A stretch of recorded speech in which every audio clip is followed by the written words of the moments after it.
Hey guys, this is Zach with Next Tech News, and you might be wondering, what looks different about this office?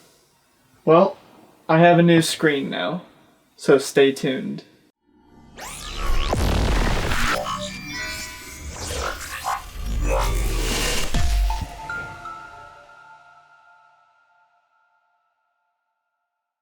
So the reason I got this screen was to build the best video editing setup for me personally. You might be wondering why the lower monitor is at an odd angle compared to the upper monitor, and the reason is actually quite simple. That is where my timeline goes when I'm video editing.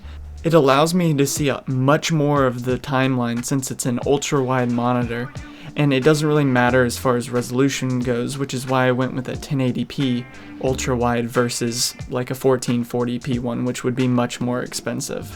It's a nice IPS display, and it definitely increases my productivity during video editing because it allows me just to see so much more of the timeline, and I don't have to scroll as much as I ever used to have to.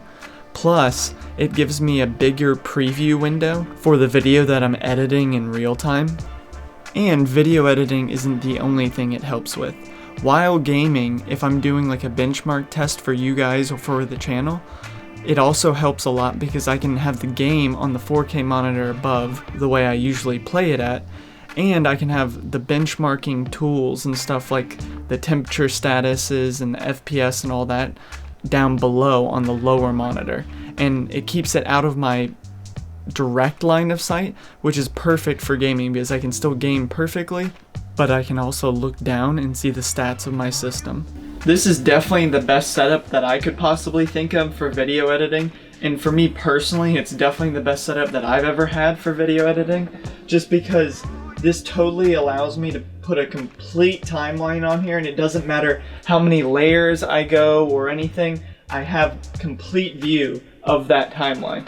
The biggest issue I would always run into when it was just a timeline in this quadrant of the screen, which is the stock Premiere settings, is that it would be, I'd have multiple layers, like maybe 4 or 5 layers overlapping, and because of that I'd have to scroll up and down on the timeline, and that was always such a pain, and it would get really confusing where you were in the timeline when you'd scroll up and not see any of the base video. So this definitely helps a lot for the video editing standpoint, and honestly it doesn't serve a lot of purpose because it's at a weird angle when I'm not video editing, but I still think it's a great setup, and it's more functional for me compared to a more traditional dual monitor setup where they're side by side.